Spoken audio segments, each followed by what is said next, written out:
musafir berteduh dan dapat perhentian dari sengat matahari dan dalam menekan dan para salib Yesus tampak di mataku. Sesosok tubuh terpencil, tersiksa bagiku. Hatiku yang remuk seri melihatlah jelas, aku tiada layaklah dapat kasih belas.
susahkan jiwamu, serta gelap gulitakan.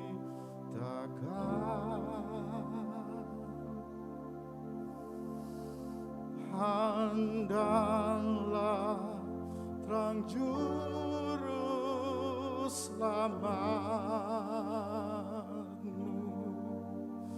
hidupmu kan bahagialah.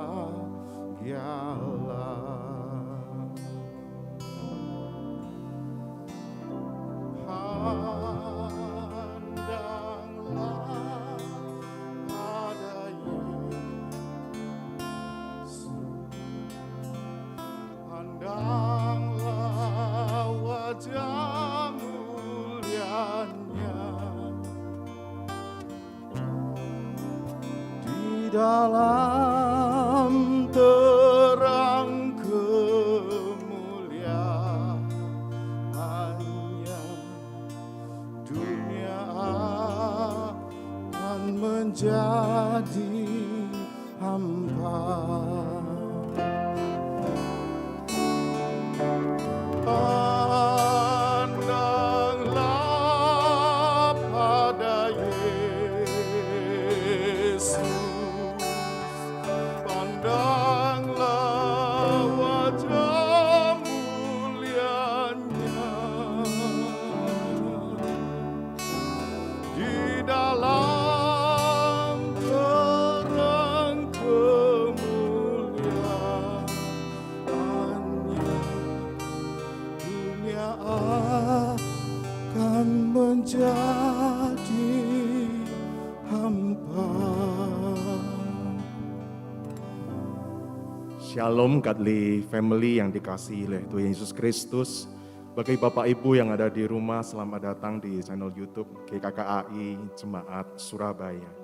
Dalam ibadah Jumat Agung disertai dengan perjamuan kudus. Bapak Ibu, mari kita bersama-sama berdiri. Kamu yang takut akan Tuhan, pujilah Dia. Hai segenap anak cucu, muliakanlah Dia dan gentarlah terhadap Dia, hai segenap anak cucu Israel.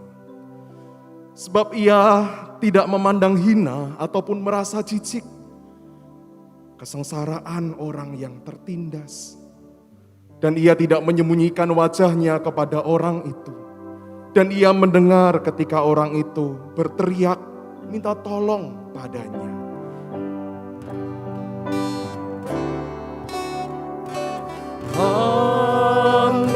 Pandanglah pada Yesus, pandanglah wajah mulianya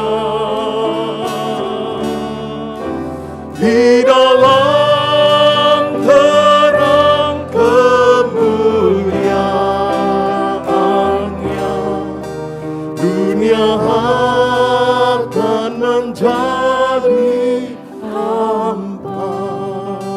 Dengan memandang kepada Yesus Kristus, mari kita mulai ibadah Jumat Agung ini dengan satu pengakuan bahwa darah Yesus telah membuka jalan yang baru dan yang hidup bagi kita melalui tabir, yaitu dirinya sendiri.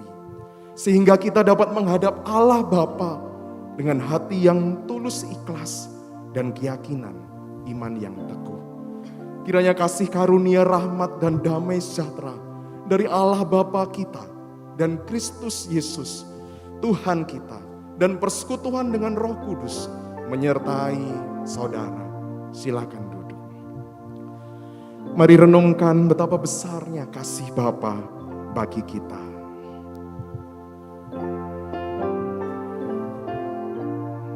Sungguh besar kasih-Nya bagi kita orang-orang yang berdosa.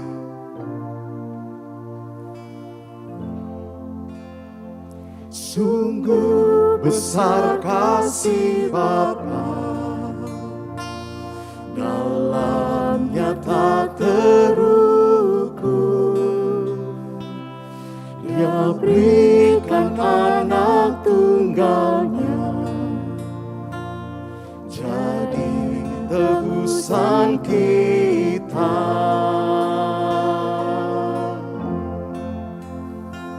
Sungguh berat deritanya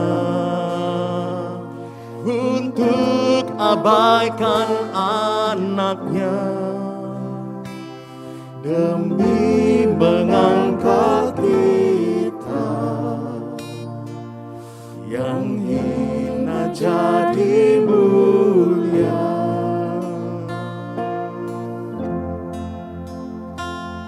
Lihatlah manusia itu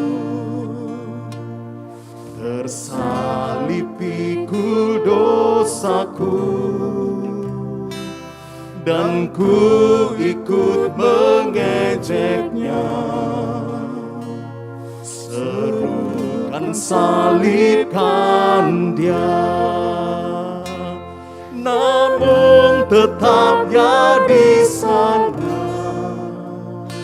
sampai tuntaslah karyanya. Hembusan akhir nafasnya memberiku kehidupan.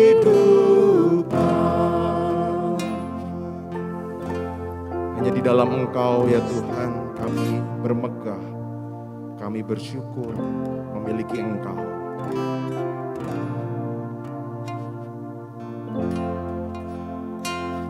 Tak akan aku berbangga dalam apapun juga, selain di dalam Yesus yang mati bangkit bagiku. Mengapa dia mau berkorban? Tak dapat ku pahami, hanya ini yang ku tahu, bilurnya pulihkanku. Hanya ini yang ku tahu, bilurnya pulihkanku.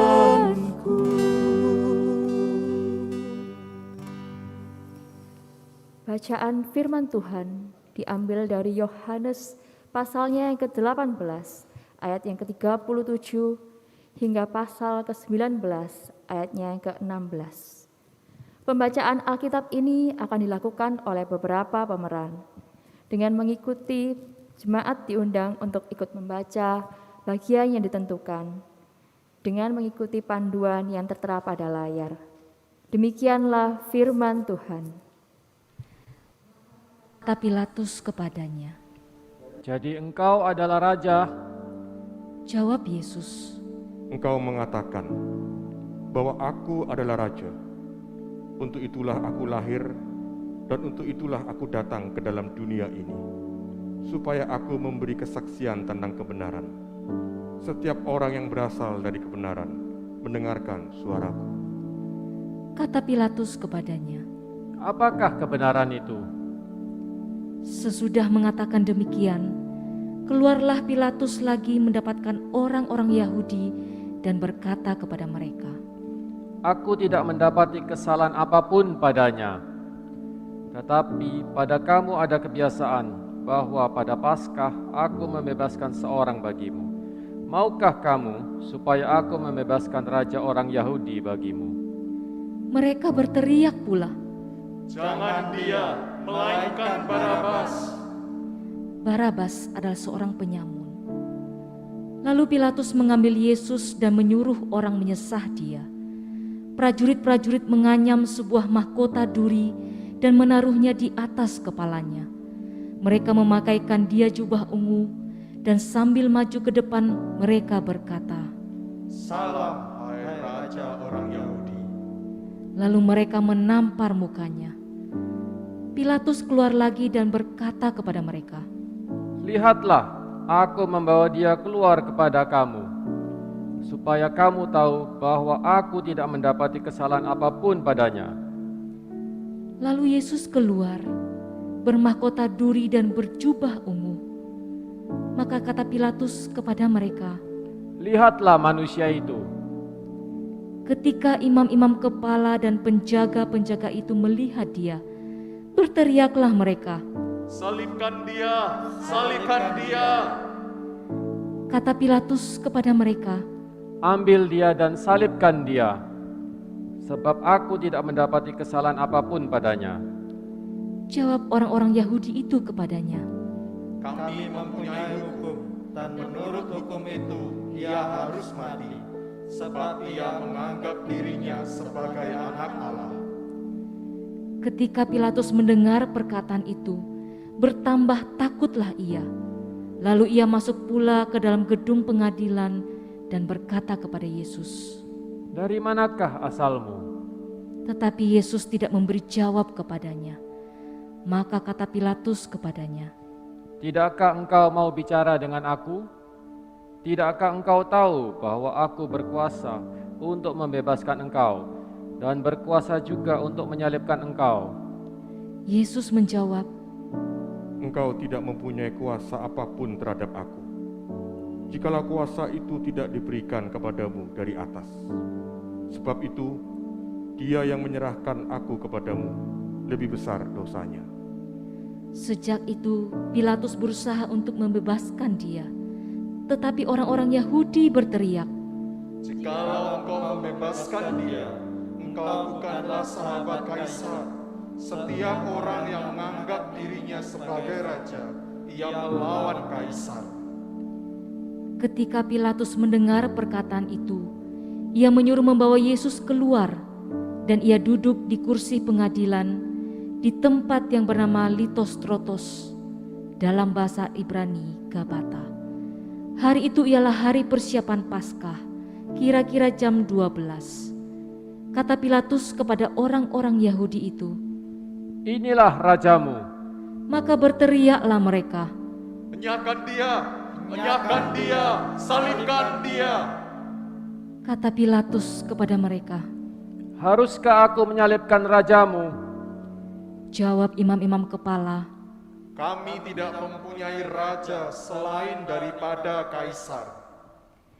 Akhirnya Pilatus menyerahkan Yesus kepada mereka untuk disalibkan. Sambil memikul salibnya, ia pergi keluar ke tempat yang bernama tempat tengkorak, dalam bahasa Ibrani Golgota. Dan di situ ia disalibkan mereka, dan bersama-sama dengan dia disalibkan juga dua orang lain, sebelah menyebelah, Yesus di tengah-tengah.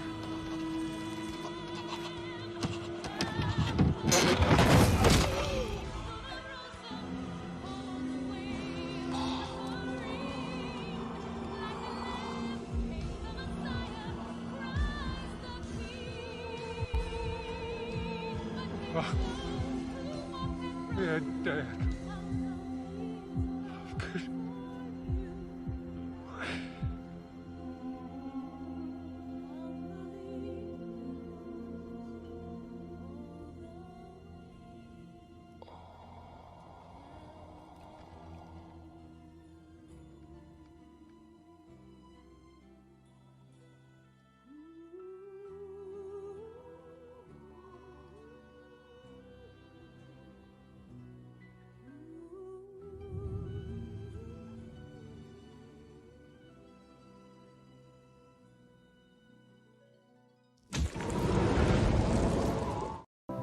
Di bawah salib Yesus, ku berdiri teguh. Di naungan batu karang, di padang dan gersang,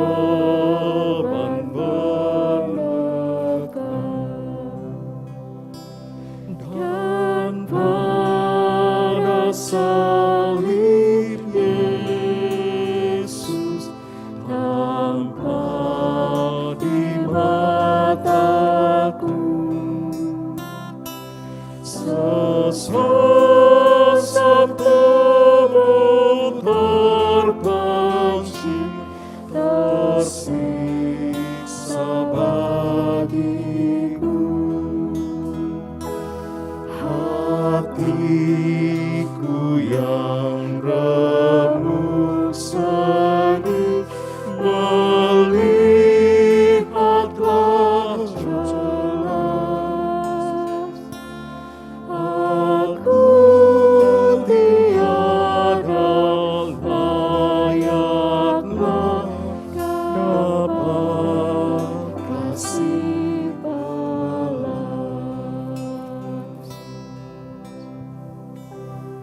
Enyakan dia, enyakan dia. Ya, seruan itu terwujud dalam sikap hidup kami yang mengesampingkan Engkau dan lebih menggantungkan hidup kami kepada kekuatan kami sendiri. Juga kami memilih untuk memuaskan diri kami dengan mencintai dunia daripada berpaut kepada Kristus dan mengasihi Sang kebenaran. Ya Ya Tuhan, ampuni dosa kami. Ya Kristus, sucikan dan kuduskan kami. Salibkan dia, salibkan dia. Teriakan itu nyata dalam perbuatan kami. Tangan kami meraih kecemaran. Kaki kami melangkah pada kejahatan. Mata kami memandang kekotoran. Telinga kami mendengar yang tak patut didengar. Dan mulut kami memperkatakan ucapan yang menyakitkan bagi orang lain. Ya Tuhan, ampuni dosa kami. Ya Kristus, sucikan dan kuduskan kami. Jemaat dipersilahkan untuk berdoa secara pribadi, mengakui dosa-dosa pribadi di hadapan Tuhan.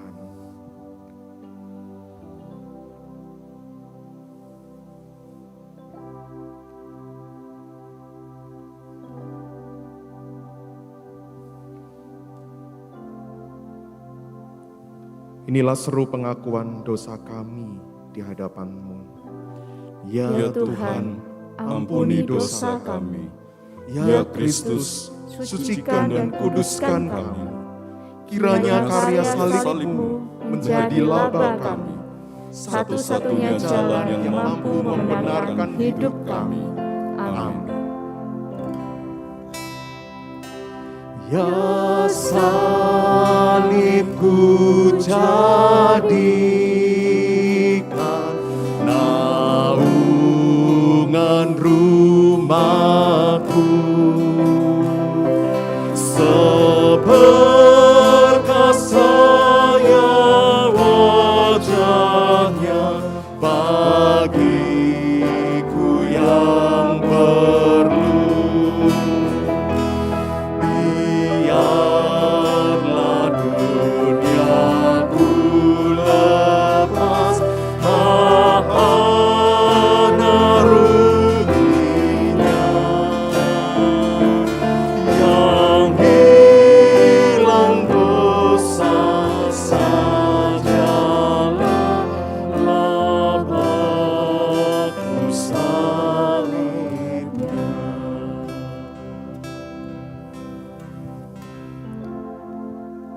Bagi setiap kita yang mengaku dosa dengan tulus dan sungguh, Allah memberikan jaminan anugerah-Nya.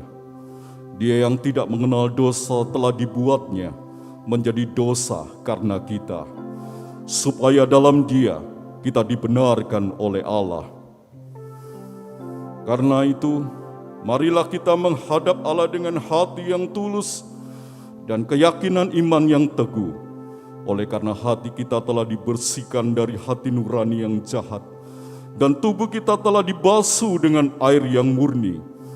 Marilah kita teguh berpegang pada pengakuan tentang pengharapan kita, sebab Ia yang menjanjikannya setia.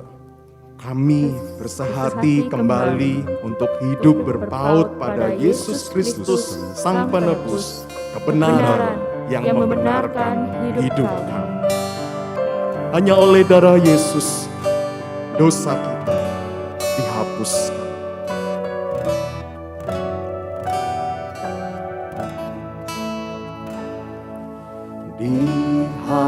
menebuskan dosaku, hanya oleh darah Yesus aku pulih dan sembuh, hanya oleh darah Yesus.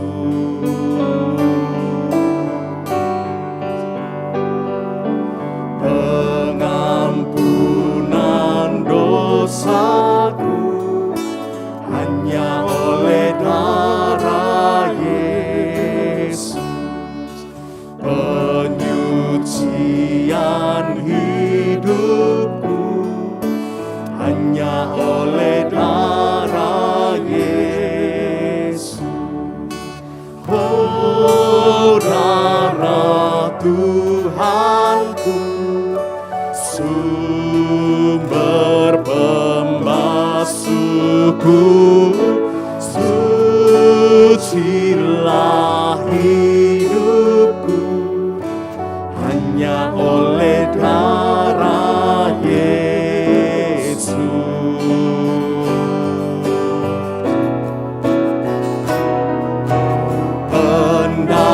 Pendamaian bagiku hanya oleh darah Yesus, bukan oleh amalku, hanya oleh darah Yesus.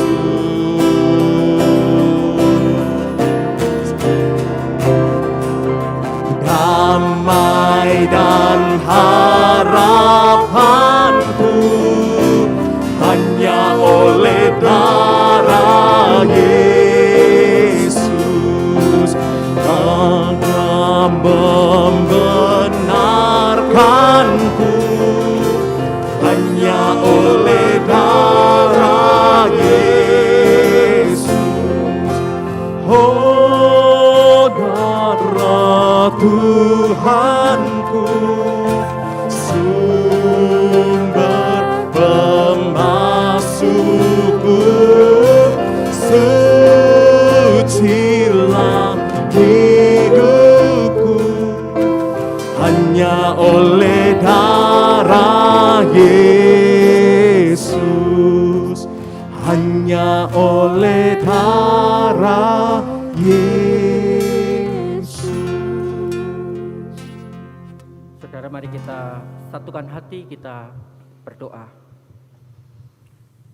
Sebagaimana pujian ini kami naikkan di hadapan-Mu ya Tuhan, betapa bersyukurnya kami, karena kami boleh menyadari bahwa dosa-dosa kami telah ditebus oleh Tuhan, yang rela menjalani penderitaan, menuju kayu salib, mencurahkan darah-Mu yang mahal, semata-mata untuk menyatakan kasih-Mu kepada setiap kami manusia yang berdosa ini. Kami bersyukur kepada-Mu ya Tuhan, karena melalui jalan salib itu, kami boleh diperdamaikan dengan Allah, sehingga relasi kami dengan Sang Pencipta kami boleh dirajut kembali. Terima kasih ya Tuhan, untuk anugerah-Mu yang begitu besar dan tidak terkatakan di atas kayu salib itu bagi kami. Dan sebentar kami akan merenungkan kebenaran firman-Mu yang dilanjutkan dengan penerimaan perjamuan kudus. Ajar kami ya Tuhan untuk sekali lagi memiliki hidup yang berkomitmen hanya untuk memuliakan Tuhan, Sang Juru Selamat kami, penebus kami yang hidup. Ini doa kami. Di dalam nama Tuhan Yesus kami mengucap syukur dan berdoa. Amin.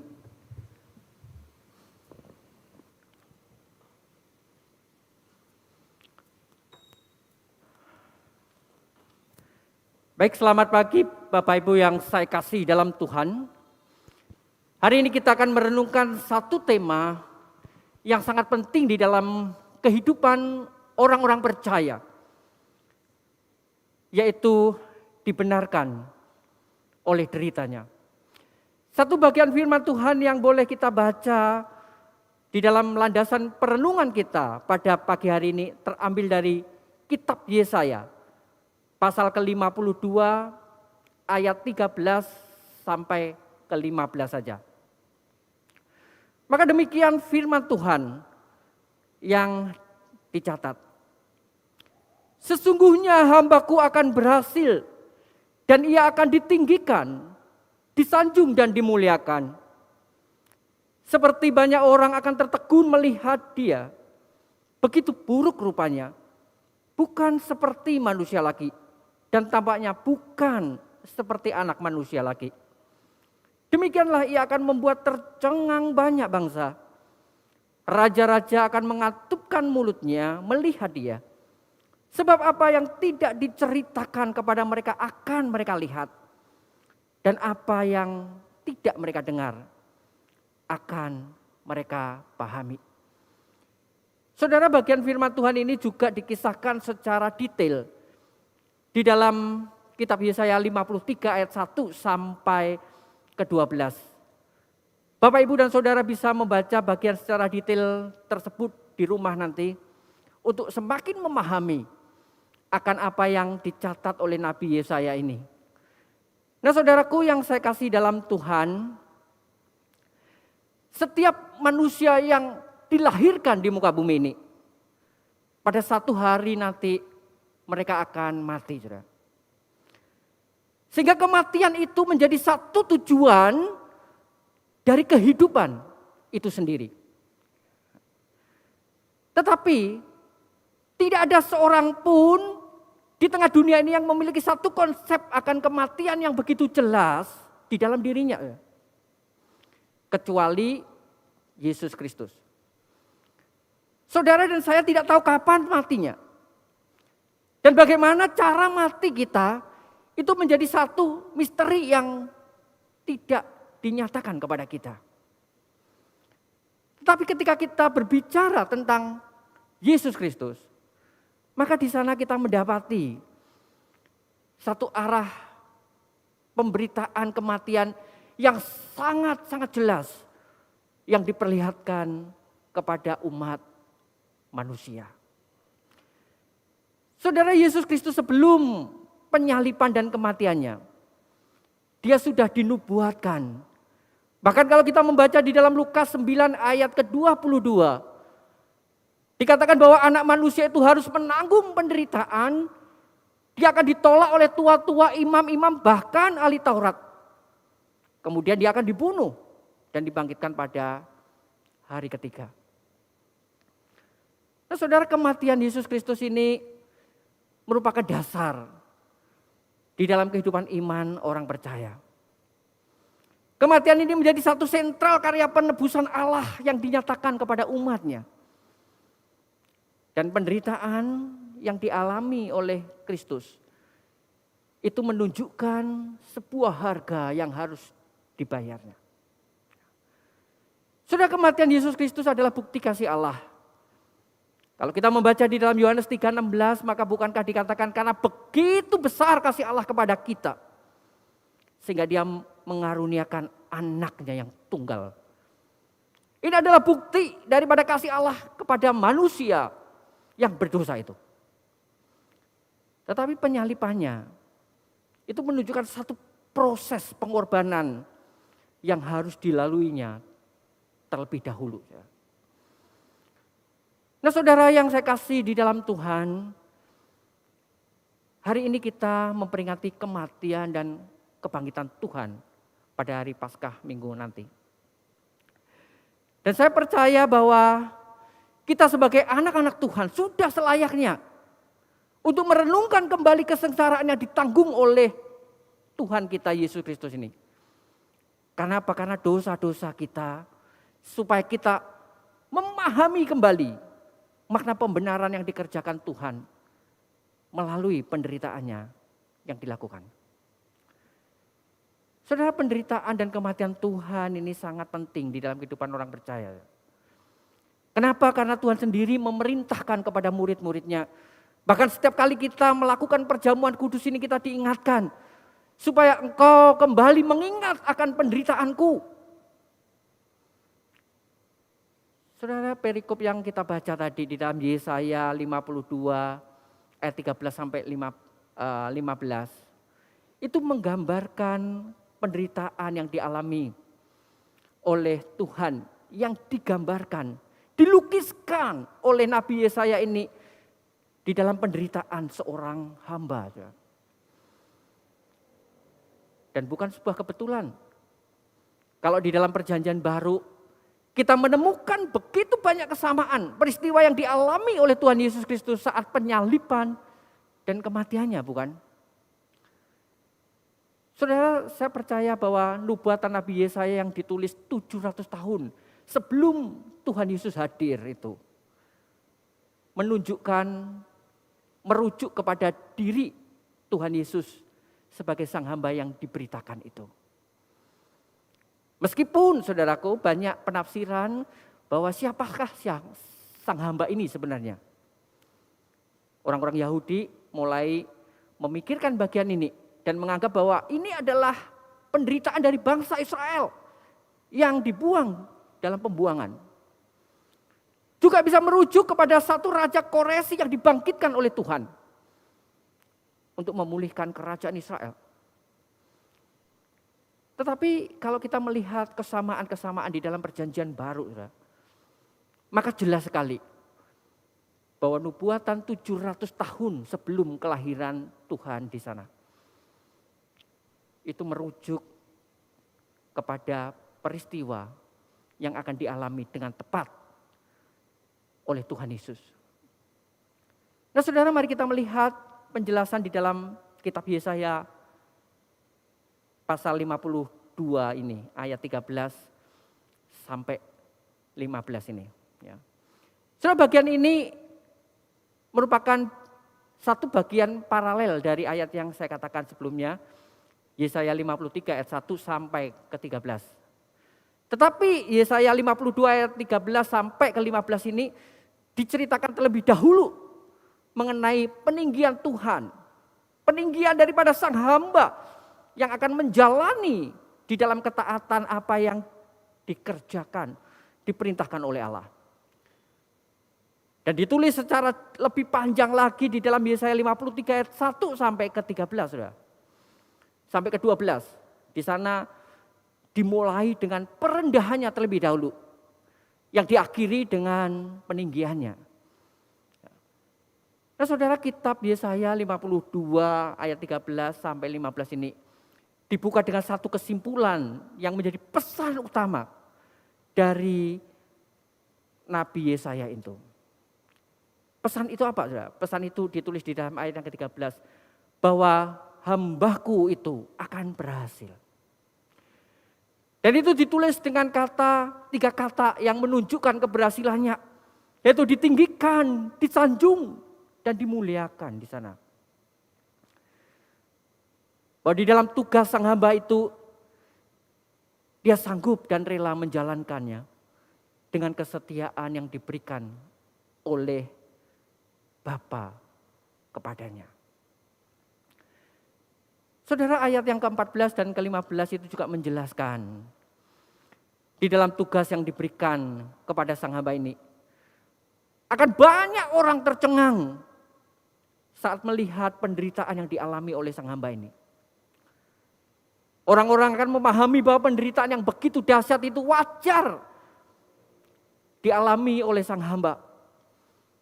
Kenapa? Karena disebabkan pasti menanggung sebuah dosa yang berat dan serius.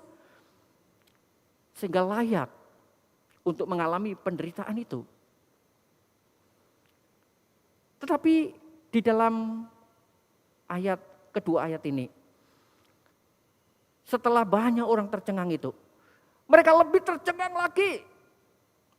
Tercengang, terkejut. Kenapa? Karena setelah penderitaan itu, sang hamba ini justru dimuliakan. Dan ini membuat mereka tidak mengerti ya. Tidak memahami apa yang mereka dengar, apa yang mereka lihat sebelumnya. dari sebuah peristiwa yang diperhadapkan di dalam sebuah kehidupan, peristiwa kehidupan yang terjadi. Saudara, bahwa apa yang terjadi di dalam diri sang hamba ini melampaui daripada pemikiran orang-orang yang melihat, mendengarnya. Dan pengalaman sang hamba ini mengubah tentunya pemahaman mereka bahwa penderitaan dan berkat itu sudah Tuhan nyatakan di hadapan mereka. Berkat datang melalui penderitaan yang dialami. Itulah yang terjadi di dalam kehidupan sang hamba ini. Sang hamba yang direndahkan sedemikian rupa, yang dihina, tetapi pada akhirnya sang hamba itu ditinggikan, dimuliakan oleh Allah sendiri. Saudara, ini mengingatkan kita dengan apa yang ditulis oleh Paulus dalam Filipi 2 ayat 6 sampai 11. Yang melukiskan bahwa penderitaan Tuhan itu pada akhirnya ditindaklanjuti dengan bagaimana dia dimuliakan oleh Tuhan itu sendiri. Nah saudara, kalau kita melihat penderitaan Tuhan secara lebih detail, itu dicatat di dalam Yesaya 53 ayat 1 sampai ke 12. Saudara bisa melihat bagaimana penderitaan demi penderitaan yang dialami oleh hamba ini. Yang merujuk kepada pribadi Tuhan Yesus.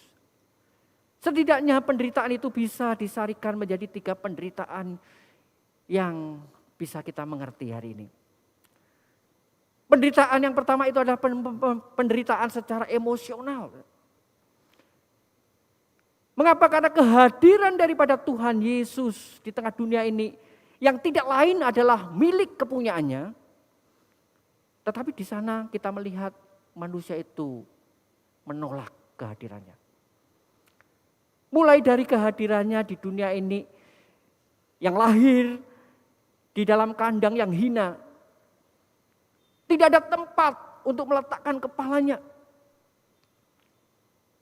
Dan oleh Yesaya itu digambarkan di sana bahwa dia sebagai taruk dan tunas di tanah yang kering itu.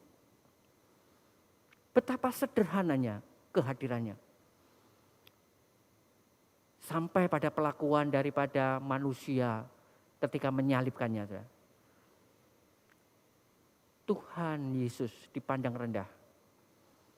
Dia dihina, dicerca. Dicerca oleh orang-orang yang dia ingin selamatkan. Saudara, ini adalah satu penderitaan emosional yang dialami oleh Tuhan. Dia hadir di tengah-tengah dunia ini di dalam kesederhanaannya. Dan di dalam matinya dia tidak dipandang oleh manusia. Dia diapit oleh 2 penjahat di kanan kirinya. Satu penderitaan yang melukiskan bagaimana perasaan daripada Tuhan yang Tuhan alami. Penderitaan itu juga adalah penderitaan secara fisik. Kalau kita melihat di dalam bagian selanjutnya, maka peristiwa-peristiwa penyesahan yang di luar daripada kewajaran itu bisa disaksikan oleh kita. Saudara, hari ini kita melihat sekelumit kembali gambaran penyesahan Tuhan. Tetapi kalau kita mencermati, di dalam kebenaran firman Tuhan yang dilukiskan dan kita bisa berimajinasi, maka apa yang kita lihat itu hanya sangat-sangat kecil sekali. Jauh lebih buruk daripada itu. Jauh lebih buruk daripada itu. Penderitaan fisik yang dialami Tuhan Dikatakan di dalam Yesaya 53 ayat yang kelima, itu menghasilkan kesembuhan. Oleh bilur-bilur Tuhan, kita menjadi sembuh. Dan kesembuhan ini bukanlah kesembuhan secara fisik di dalam kehidupan kita, tetapi kesembuhan dari kelepasan dosa yang seharusnya ditanggung oleh setiap manusia. Oleh karena dia melakukan pelanggaran yang dilakukan menurut kehendaknya sendiri. Dan gambaran itu yang ditunjukkan kepada Yesaya. Bahwa kita sekalian sesat. Seperti domba yang berjalan menurut keinginan kita sendiri. Dan itulah yang ditanggung oleh Tuhan. Tuhan menanggung konsekuensi daripada apa yang kita lakukan. Karena semata-mata oleh kasih-Nya.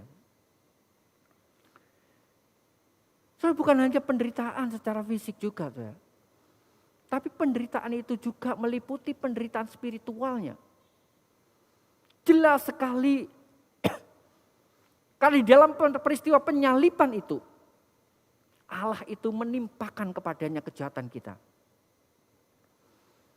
Sehingga kalau kita membaca dari 2 Korintus 5 ayat ke-21, dikatakan bahwa dia yang tidak mengenal dosa, telah dibuatnya menjadi dosa karena kita. Supaya apa? Supaya di dalam dia kita dibenarkan oleh Allah. Saudara, bukankah Yesus adalah Allah itu sendiri? Dia selalu bersama dengan Bapa. Tetapi dia mengalami keterpisahan dengan sang Bapa itu saat menggantikan manusia di atas bukit Golgota itu. Untuk menanggung hukumanmu dan hukumanku. Saudara, penderitaan inilah yang menjadi kengerian yang dialami oleh Tuhan. Bahkan di dalam salah satu perkataannya yang diungkapkan di atas kayu salib.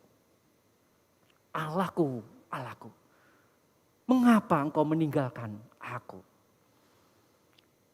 Nah, saudaraku yang dikasihi Tuhan, seluruh penderitaan yang dilakukan oleh Tuhan Yesus saat menuju kayu salib itu ditanggungnya dengan kesetiaan untuk menunjukkan bahwa dia adalah Allah, Allah yang mengasihi manusia dengan kasih yang sempurna itu. Saudara, dia memberikan nyawanya untuk menebus dosa-dosa kita. Nyawanya sendiri dia berikan itu. Melalui penderitaannya, maka di sana kita melihat pengampunan Allah itu tersedia untuk kita.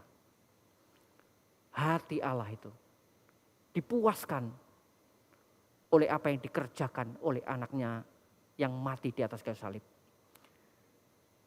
Dan saya percaya keselamatan itulah yang kemudian diberikan secara cuma-cuma kepada kita. Saudaraku yang saya kasih dalam Tuhan, Jumat Agung bukankah satu peristiwa yang kembali mengingatkan kita akan berharganya pembenaran yang dilakukan melalui penderitaan Tuhan. Saudara, seringkali kisah ini mengingatkan kita dan membuat kita meneteskan air mata.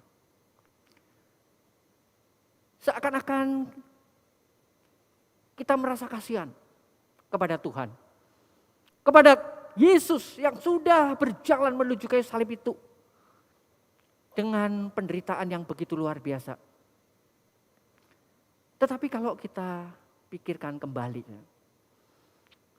Sebetulnya yang patut dikasihani itu bukan Tuhan. Melainkan diri kita.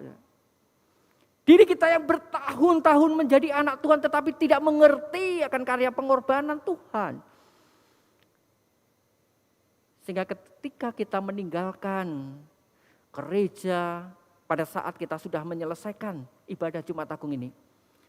Oh saudara, kehidupan kita kembali di dalam kehidupan masa lalu kita. Dan kemudian kita simpan untuk tahun depannya, merenungkan kembali bagian itu.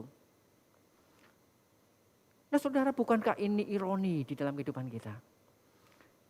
Seakan-akan kita menganggap bahwa penebusan itu, keselamatan yang diberikan Tuhan itu adalah keselamatan yang sifatnya anugerah murahan itu. Saudara mengingatkan kita kepada satu tokoh yang sangat keras di dalam bukunya The Cost of Discipleship, Bonhoeffer. Saudara. Itu mengingatkan kepada kita. Saudara. Jangan memaknai karya keselamatan Tuhan itu sebagai anugerah murahan. Apa itu anugerah murahan? Saudara? Anugerah yang hanya sebatas pemahaman kita secara doktrinal dan sistem kepercayaan kita kepada Tuhan.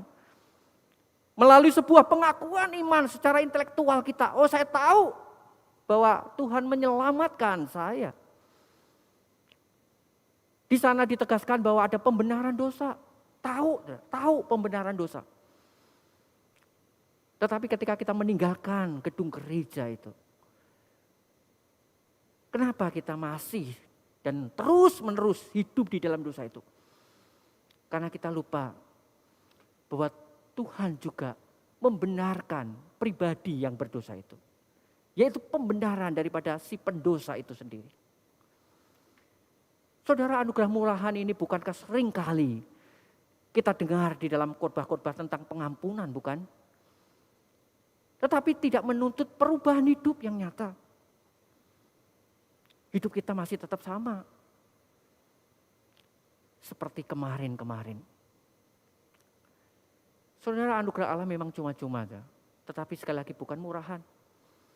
Cuma-cuma kenapa? Karena terlalu mahal untuk engkau dan saya untuk membayarnya. Tidak ada harta yang bisa membayar daripada karya keselamatan Tuhan.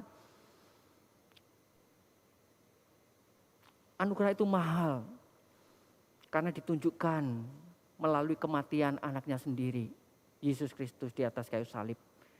Bahkan dengan cara yang sangat keji. Nah saudara, kita tidak mampu membayarnya. Dan Allah memang tidak menuntut kita untuk membayar bagian itu. Apa yang dituntut Tuhan dalam hidup kita hari ini ya? Saya percaya tuntutan Tuhan itu terangkum di dalam Galatia 2 ayat 20. Saudara.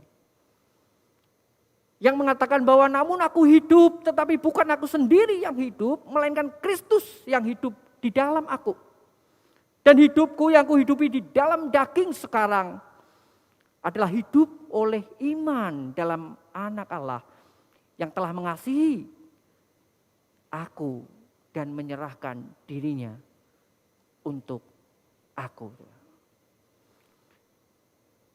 Saudara, saya percaya Tuhan tidak menuntut kita untuk membayar berapa harga yang harus dibayar untuk pengorbanannya di atas kayu salib itu. Tetapi dia rindu supaya kita membayar bahwa diri kita hidup baginya. Itu sudah lebih daripada cukup. Nah saudara, di momen Jumat Agung ini, biarlah kita boleh menjalani kehidupan di dalam ketaatan firman Tuhan. Sehingga kita menjadi berkat. Di dalam seluruh aspek hidup kita yang sudah ditebus Tuhan dengan harga yang mahal itu. Bukan malah menjadi batu sandungan bagi orang-orang di sekeliling kita. Saudara, ada banyak orang-orang yang kecewa terhadap Tuhan. Itu bukan karena Tuhan kurang baik. Tetapi justru karena mereka melihat pengikut-pengikut Tuhan yang tidak mirip hidupnya dengan Tuhan itu. Sehingga menjadi batu sandungan untuk orang-orang mengenal Kristus itu. Mari kita membenahi seluruh aspek hidup kita yang ditebus Tuhan ini. Ditebus dengan harga yang mahal oleh karena darahnya. Nah saudara, biarlah kita juga hidup, menjalani hidup ini dengan mengejar kekudusan yang Tuhan inginkan dalam hidup kita. Bahkan kalau kita melihat perjanjian lama, bukankah ditekankan kuduslah kamu, bahwa aku Tuhan Allah yang kudus itu. Saudara, jangan kembali hidup menuruti hawa nafsu kita. Dan itu bukankah mendukakan hati Tuhan lagi. Saudara, pada akhirnya biarlah kita hidup di dalam kehidupan ini menghargai karya penebusan Tuhan itu. Karya penebusan Tuhan yang sudah dikerjakan 2000 tahun yang lalu. Dan mengisi kehidupan yang baru di dalam Tuhan itu. Untuk memuliakan nama Tuhan dan hidup untuk kemuliaannya. Saudara, biarlah momen Jumat Agung ini yang kita rayakan menjadi satu titik balik dalam hidup kita sekali lagi. Menjadi titik balik bagi kita untuk mengasihi Allah kita dan hidup bagi Dia. Karena Dia sudah terlebih dahulu merentangkan tangannya, menyerahkan nyawanya untuk menebus saudara dan saya. Kiranya Tuhan menolong kita menjalani kehidupan yang baru di dalam Tuhan. Mari kita berdoa. Bapa di dalam surga, kami bersyukur jikalau di dalam kehidupan ini masih ada kesempatan demi kesempatan yang Tuhan berikan. Sebagai umat yang sudah ditebus oleh Tuhan untuk mengisi kehidupan yang berkenan di hati Tuhan. Kehidupan yang memuliakan nama Tuhan. Sehingga boleh menjadi berkat di dalam kehidupan kami. Bagi keluarga, bagi gereja, bahkan bagi bangsa dan negara kami. Kami bersyukur Tuhan. Karena di momen Jumat Agung ini sering kali kami diingatkan bahwa anugerah-Mu terlalu besar di dalam menebus setiap kami manusia yang berdosa ini. Terima kasih untuk karya pembenaran yang Kau kerjakan di atas kayu salib itu. Kami tidak sanggup untuk membayangkan penderitaan demi penderitaan yang Engkau alami. Tetapi pada akhirnya Tuhan, melalui penderitaan itulah kami boleh diperdamaikan dengan pribadi Allah, Sang Pencipta kami. Kami bersyukur untuk karya pengorbanan Kristus di atas kayu salib untuk menebus dosa setiap kami. Ini doa kami Tuhan. Di dalam nama Tuhan Yesus kami bersyukur dan kami berdoa. Amin. Jemaat yang saya kasih dalam Tuhan, mari kita bangkit berdiri. Bersama dengan segenap umat percaya di berbagai tempat, kita kembali mengikrarkan pengakuan kita. Pengakuan iman rasuli yang berbunyi demikian. Aku percaya kepada Allah, Bapa yang Maha Kuasa, Khalik langit dan bumi. Dan kepada Yesus Kristus anaknya yang tunggal Tuhan kita, yang dikandung dari Roh Kudus, lahir dari anak darah Maria, yang menderita sengsara di bawah pemerintahan Pontius Pilatus, disalibkan, mati dan dikuburkan, turun ke dalam kerajaan maut. Pada hari yang ketiga, bangkit pula dari antara orang mati, naik ke surga, duduk di sebelah kanan Allah, Bapa yang Maha Kuasa.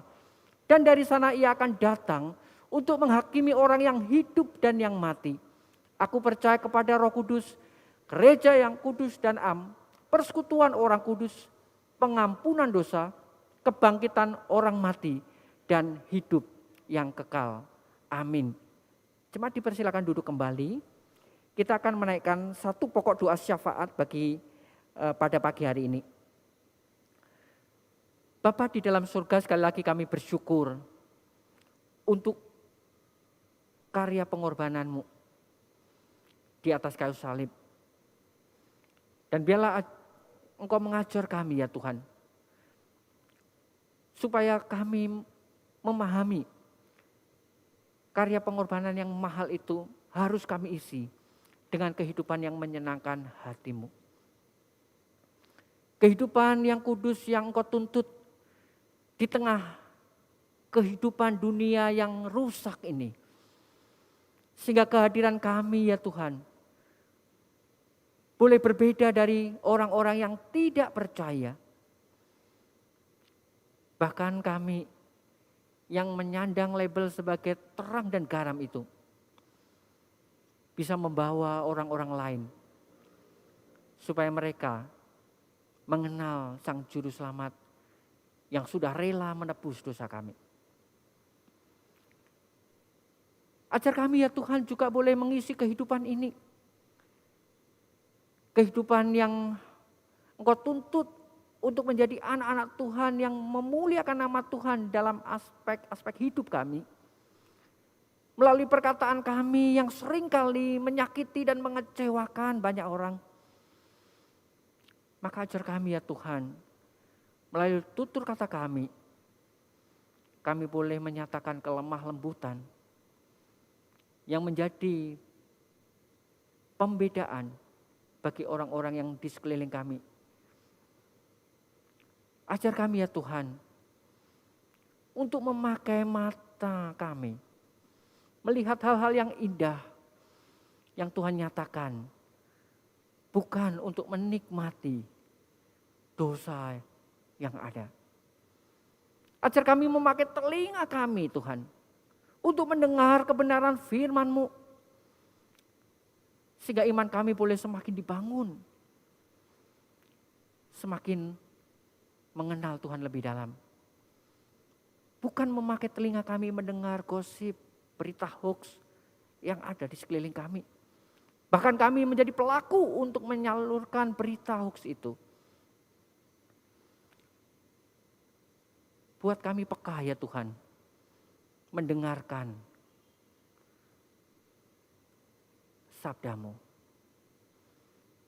Ajar kami memakai tangan dan kaki kami, melangkah dan melakukan apa yang Kau kehendaki untuk memuliakan nama-Mu. Bukan menyakiti, bahkan kami melakukan dosa yang harusnya kami tinggalkan sebagai anak-anak Tuhan. Karena Engkau sudah menebus kami dan hidup kami bukan milik kami sendiri. Terima kasih Tuhan. Berkati setiap kami di dalam kehidupan yang masih Kau percayakan ini untuk kami jalani. Hanya di dalam nama Tuhan Yesus kami mengucap syukur dan kami berdoa. Amin.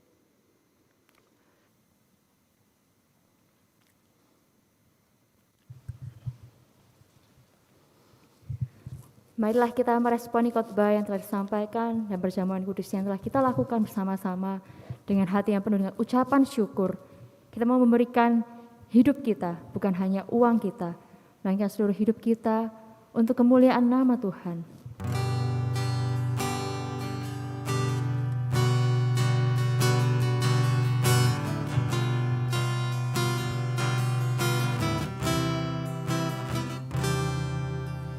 Allah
biar hidupku selalu menyenangkanmu, Tuhanmu. Segala puji bagi karya yang Kalvari,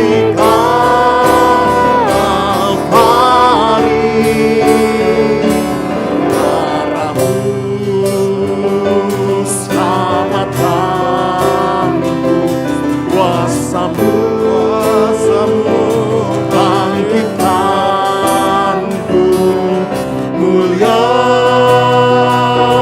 bagi Allah untuk karyamu. Mari sama-sama kita masuk di dalam doa persembahan kita. Ya Tuhan, Allah Bapa kami yang maha baik, kami sungguh mengucap syukur Tuhan untuk setiap kesempatan yang sudah Engkau berikan buat kami. Ketika kami boleh datang beribadah kembali Tuhan, menghadap pada hadirat Tuhan. Kami sungguh bersyukur Tuhan. Kiranya Engkau sedia memberkati Tuhan persembahan yang telah kami berikan. Bukan hanya uang kami, namun juga seluruh hidup kami. Kami serahkan hanya bagi kemuliaan nama Tuhan. Kiranya Engkau sedia menyertai Tuhan. Persembahan ini agar dapat menjadi berkat dan dapat dikelola dengan baik bagi kemuliaan nama-Mu. Terima kasih ya Tuhan. Hanya dalam nama Tuhan Yesus kami sudah berdoa dan mengucap syukur. Amin. Bapak Ibu Saudara-saudara, biarlah hidup kita yang telah ditebus terus memuji-muji namanya dan hidup memuliakan Yesus Kristus Sang Penebus. Di atas salib di Kalvari, ku serahkan dosaku yang keji. Oleh darahnya aku bersih, puji namanya.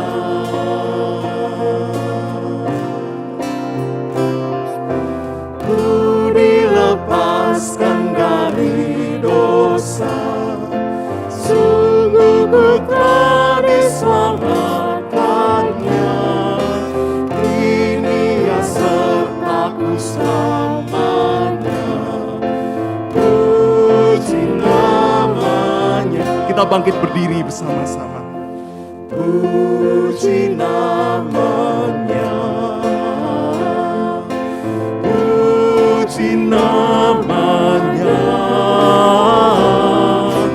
Darahnya sucikan hatiku, puji namanya.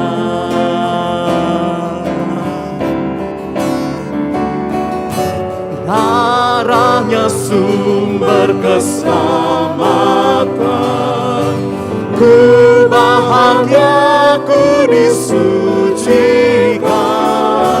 dan Gusti jaga tak bercela, puji namanya, puji namanya, puji namanya. Darahnya sucikan hatiku, puji namanya.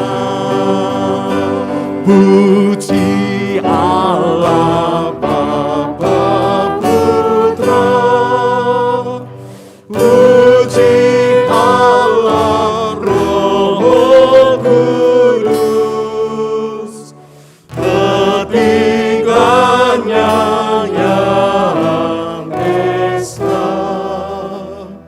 Pohon sama sumber berkah.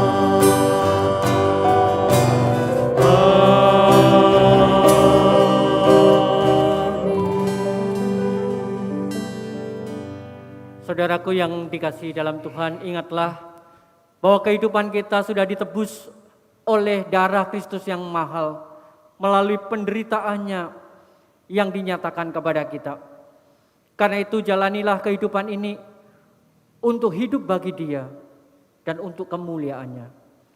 Serta terimalah berkat yang Tuhan sediakan bagi kita. Tuhan memberkati dan melindungi engkau. Tuhan menyinari engkau dengan wajah-Nya dan memberi engkau kasih karunia. Tuhan menghadapkan wajah-Nya kepadamu dan memberi engkau damai sejahtera mulai saat ini sampai Maranatha, Tuhan datang kedua kali. Amin.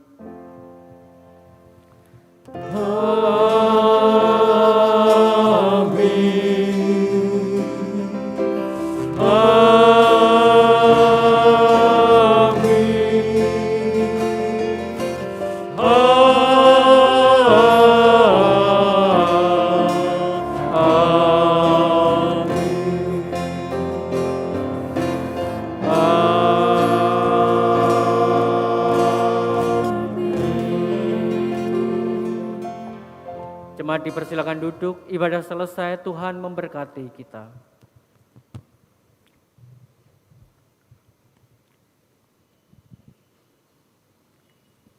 Bapak Ibu Saudara-saudara yang dikasihi Tuhan Yesus Kristus, ibadah Jumat Agung telah selesai. Godly Family dapat melanjutkan perenungan pribadi akan kematian Kristus secara pribadi.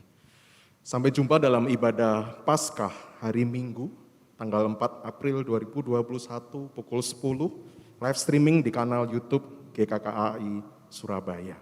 Tuhan Yesus memberkati. Bagi Bapak Ibu, saudara-saudara yang ada di gedung gereja,